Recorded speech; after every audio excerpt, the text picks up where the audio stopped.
For 5 minutes, you start poking in the material with your finger nail. If it doesn't leave any mark, that means the material is set.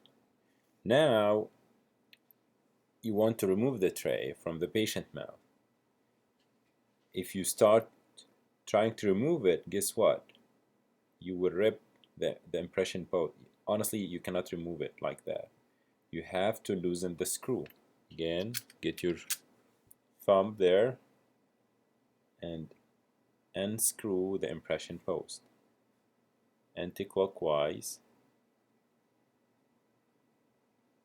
all the way. Keep unscrewing until you take it out, completely out. On the side, now the impression post is not attached to the implant, and by that you can take the impression out. There is nothing blocking the implant the patient mouth. So you might use a buffalo knife to relieve that.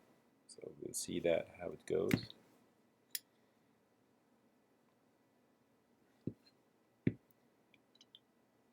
Definitely not gonna use this in the patient mouth, but here we have to.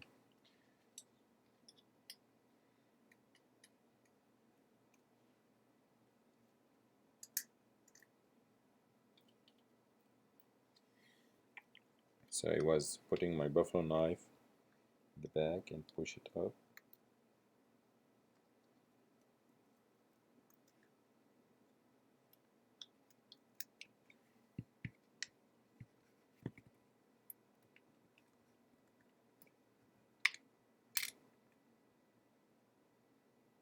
Nice.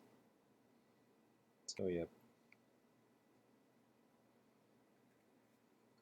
Now how I'm gonna read my impression. We have the impression post,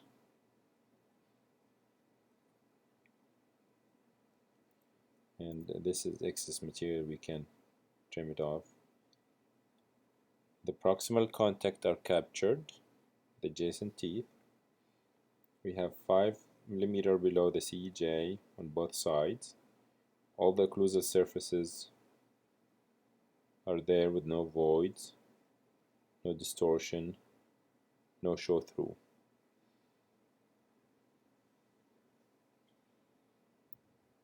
So this is good impression. I will take it and pour it.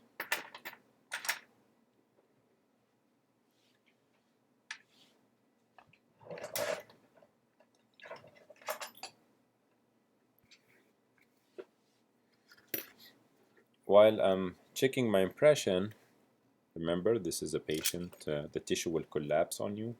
Always protect your implant with the healing abutment. Put it back clockwise and torque, take it out.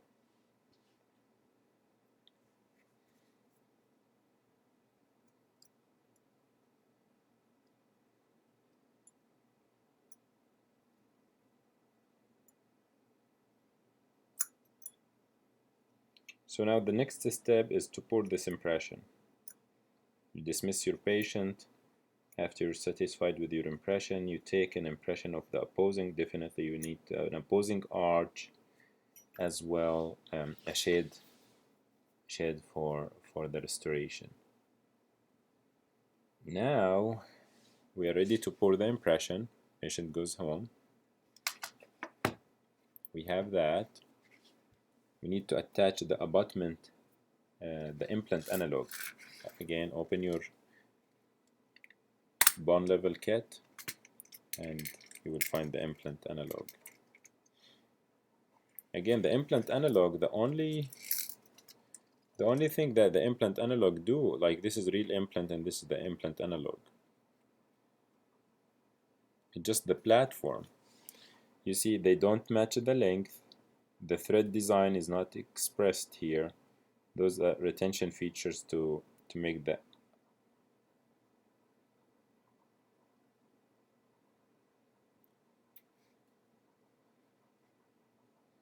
See, the only thing that they are common with it is the implant platform.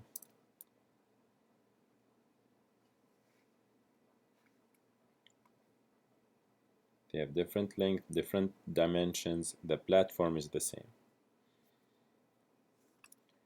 So we're going to use the implant analog and attach it back to the impression. And again, there is anti-rotational feature. You have to rotate it until you suddenly feel a drop. Now it's seated completely. Now you take back your impression screwdriver and you try to engage the implant. You screw, keep screwing, first a drop and keep screwing. You have to pay attention to the implant. You just supported the implant analog, supported until you feel there is a resistance here. You hold the abutment analog like that. You don't put pressure on the tray, and just a little bit of squeeze here.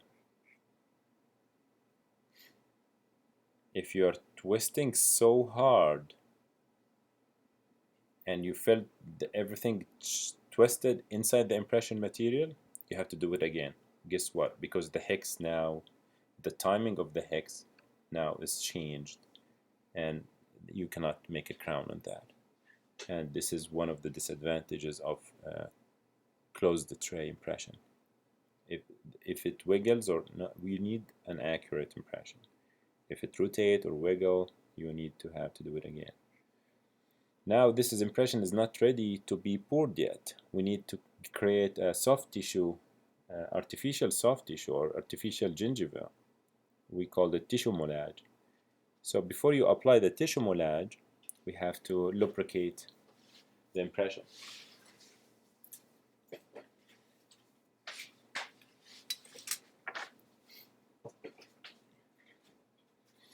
So I will use some of the Vaseline painted around the impression post, definitely not in the proximal areas. You don't want your Vaseline to go inside, it will ruin your stone. Just around the implant neck or platform. So now this is nice and Vaselinated. Bring your soft tissue moulage, gingival simulation material, very flexible, again with the tip. So I will fill it, I will keep filling the tissue moulage until I cover the stripe, and this is why they have the stripe. It's a color coded, very good, and you have your tissue should extend above this purple stripe. So I'm gonna start injecting the material. And you have to be careful and confine it only to the implant.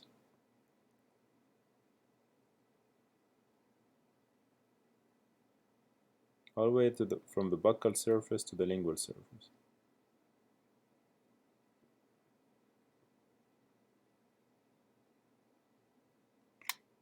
Same from the other side.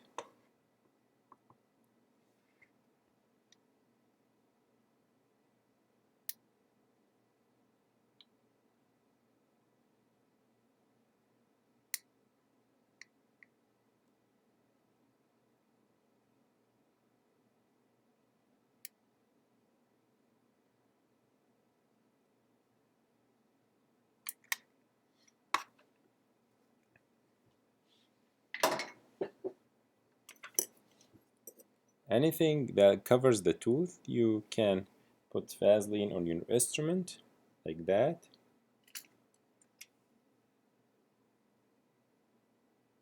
Vaseline your instrument, and push any material out of the way.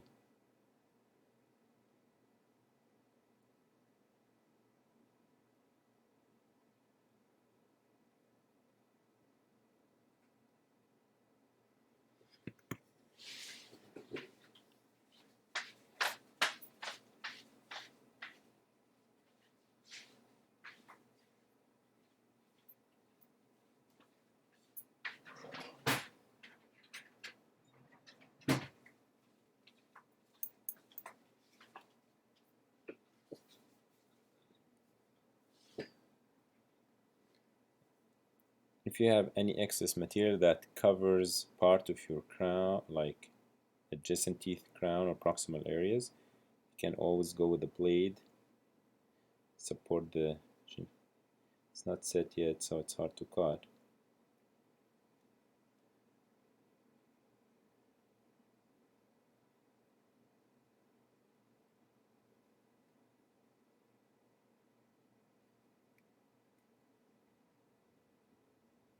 Now looks better. I'll do the same on the other side. See, it's going over the canine. I'm gonna cut any excess tissue moulage going there.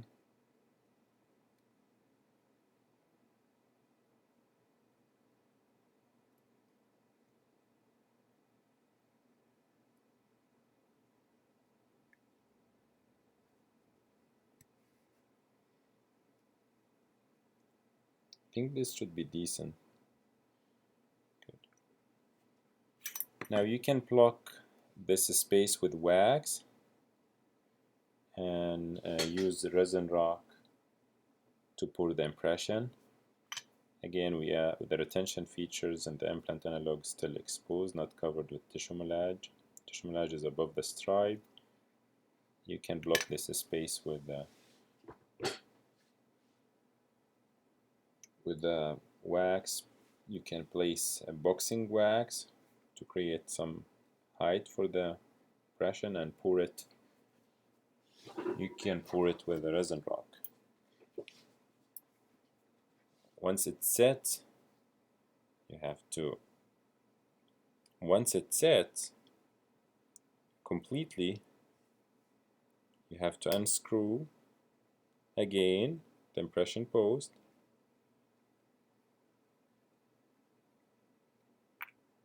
Then you will be able to separate it out.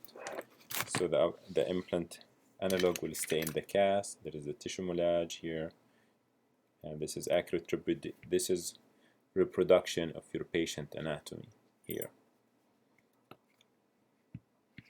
The implant analog with the correct timing, correct mesodistal, facial, lingual, and apicocoronal dimension. Get this mounted on the articulator with the mandibular arch, and you're ready to move forward with the vario-base abutment exercise. Thank you, and I hope this was helpful.